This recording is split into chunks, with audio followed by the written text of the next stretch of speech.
those strivers who cross the Rio Grande because we want our kids to know a better life. That's how we came to be. We're the slaves who built the White House and the economy of the South. 50 years from Bloody Sunday. Our march is not yet finished. All right, joining me now, civil rights attorney Leo Terrell, Fox News contributor DeRoy Murdock. I think I've told you this story. When I lived in Atlanta, I got to meet a lot of these incredibly courageous, brave men that put their lives on the line for civil rights in this country, including John Lewis and Joseph Lowery, the SCLC, and Hosea Williams became a good friend of mine, and I knew Maynard Jackson and Andrew Young, all people I interviewed over the years. I really applaud them. These guys were incredibly brave, courageous, and made the world a better place, including Martin Luther King Jr. I guess the question I have is, with this president, these comments coupled with 3 high-profile race cases he injects himself into without any evidence in he's wrong, Ferguson, Trayvon, and Cambridge police. What is your thoughts as you put it all together? Well, I think this was a very historical occasion, and commemorating it was perfectly appropriate. I saw the film Selma. I recommend it to anybody who wants to get some of the background on this. I agree with what he said insofar as we have people who come to this country, Holocaust survivors, former slaves, people coming in from all around the world to make this country what it is. I think that's Is he making race relations better or worse when he jumps into these other cases? I think it's fine to talk about all the different streams that create America, the Great American River, such as it is today. But I do think there are many things this president and the Attorney General, people like Al Sharpton, have done that have made this much more contentious racial situation than anything I've seen in my lifetime. You pointed out the cases of Eric Garner and Ferguson, Missouri, and so on. I think it's very interesting we find out in these cases over the last few weeks that the Department of Justice has decided not to engage in civil rights actions against Officer Darren Wilson. They're not going to pursue anything against George Zimmerman in the Trayvon Martin case, and then apparently nothing in the Eric Garner case. And these were held up as examples of white cops killing black people, and now it turns out there's nothing racial about this. The way I've been saying it, the president's really a 3-time loser on high-profile race cases in the country. He was wrong on the Cambridge police acting stupidly, wrong on Trayvon Martin. The constitutional attorney rushed to judgment without hearing the evidence. Same thing in Ferguson, rushed to judgment without hearing the evidence. And you could even say a 4-time loser if you include Al Sharpton being at the White House some 90 times. Not exactly somebody that's the great racial healer that he claims to be. So how does a president be so wrong so often? A constitutional attorney, no less. I cannot believe that you have a guest like Mr. Murdoch and yourself are talking about this situation in such a negative manner when in Oklahoma, a bunch of white privileged kids use the N-word about people Leo, like you didn't me. answer my question. I see how you, just the mere fact that you brought that man in here, Mr. Murdoch, to basically say whatever you want is amazing. Why don't you talk about Oklahoma today, Sean Hannity? Mr. Murdoch, you have embarrassed talk about Wisconsin. I denounced what that fraternity did in Oklahoma. They should have done what they did. That was wrong. I'm glad that the university's gone after them for their situation in Oklahoma today. Leo, let the Roy talk. Yeah, look, I was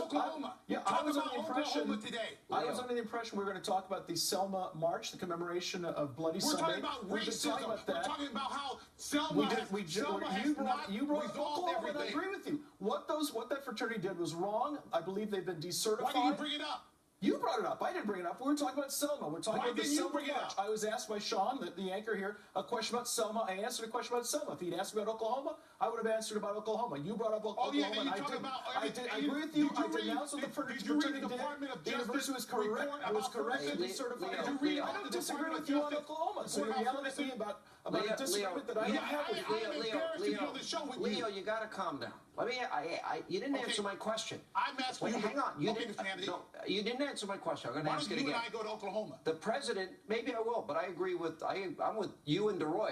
We're not disagreeing. We all agree on this. We all agree on this. There's no disagreement and similarly, we're going to follow the case in Wisconsin where a black teenager was shot who was unarmed by a cop, and we'll follow the story, except I won't rush to judgment like the president did in Cambridge, in the Trayvon case, and in Ferguson. Why won't you address the fact that the president's been wrong on these high-profile race cases? let me respond, Mr. Hannity. I'm waiting. Let me respond, Mr. Hannity. Finally. You have articulated that the president was wrong on Ferguson by ignoring the Department of Justice report regarding the pattern and practice of discrimination in the Ferguson Police Department and the court system. He was wrong on Darren that. Wilson. You have not spent 1 second on it. He was wrong. You won't mention that. He was wrong on Darren Wilson. Do you deny Was he wrong on discrimination existing Trayvon in Martin? Ferguson? Did we not have an eyewitness in that case? There was, in you read the Ferguson, there was no Department of Justice hands report? up, don't shoot. That never happened. That never happened. You are ignoring the racist emails and all the negative discriminatory I condemn the racist in emails. Ferguson. I agree with you. I said on this show, okay. I said And on this Mr. show back in Murdoch the said fall. nothing about on this show in the fall, I denounced the police in Ferguson for using all kinds of profiling emails. jaywalking violations, parking You have violations, not- basically to raise money. You're And I only said that talking I said about it, part of Mr. the Murdoch, racial, because I'm part of the challenging racial you. tension in Ferguson was the police department targeting black folks and using them as a way of raising money. I said that was wrong. The whole controversy was revolved around the notion that Darren Wilson was a racist white cop who shot Michael Brown because of racism. Darren Wilson was the lightning The rod. Department of Justice Darren Wilson was decided the just lightning last rod week case. not to follow And the not to public- Guys, we're out of civil time. rights I'm charges against going to let DeRoy have the last word. White Shame racism on we you, learned about Mr. isn't there. Murdoch. Shame on you. I don't know where we disagree. We disagree on everything. We're not I disagreeing. agree on everything. Why do you shame on me and when I'm agreeing with you? I know. I don't How get it. bizarre. Very strange. Very strange. Very Coming up strange. next tonight on Hannity. Even in these times of sometimes heated disagreement, I think it's useful to remember who your ally is and who your enemy is. A chilling warning from Israeli Prime Minister Benjamin Netanyahu. But will the U.S. stop negotiating with this rogue regime in Tehran? I doubt it. But coming up, we'll check in with Texas Governor Rick Perry. He's here to explain why a deal with Iran could jeopardize Israel and the U.S. security. And later, protests in Madison, Wisconsin after a police officer kills a black teen who allegedly struck him in the head. He was unarmed. We'll check in with Milwaukee County Sheriff David Clark. He's here to respond to more. Great, another wedding. Then I'm a bridesmaid in 3. Oh, It's okay. I've joined 14 online dating sites. 14? Is one of them eHarmony?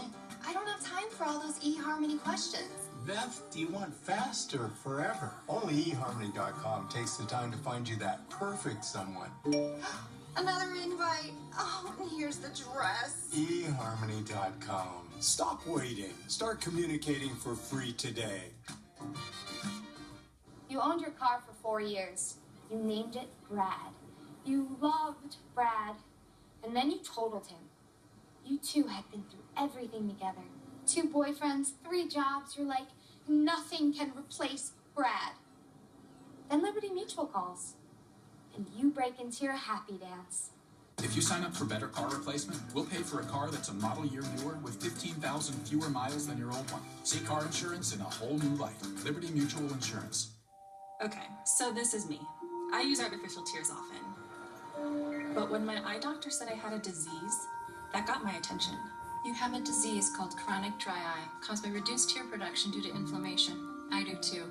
I use Restasis, cyclosporin ophthalmic emulsion. Is Restasis different from artificial tears? Yes, because artificial tears give temporary relief, but only Restasis helps make your own tears. With continued use, 1 drop in each eye twice a day, every day. Restasis helps increase your eye's natural ability to produce tears, which may be reduced by inflammation due to chronic dry eye. Restasis did not increase tear production in patients using anti-inflammatory eye drops or tear duct plugs. To help avoid eye injury and contamination, do not touch the vial tip to your eye or other surfaces. Contact lenses should not be worn within 15 minutes of using Restasis. The most common side effect is a temporary burning sensation. Make your eyes a priority. Go to Restasis.com to take the dry eye quiz. Then call your eye doctor to get screened and ask about Restasis. Make more of your own tears. Do you need inspiration and motivation to reach your dreams in life? Are you trying to overcome discouragement? Do you desire a deeper spiritual walk with God? Do you question your destiny? Then the Persistence Works book series by the prolific author and international speaker Dr. Vincent N. Paul is written for you and is now available in paperback, audiobook, and ebook. Order today by calling 866-909-2665 or go online, persistenceworks.com. Introducing IHOP Crisp Croissants. I've never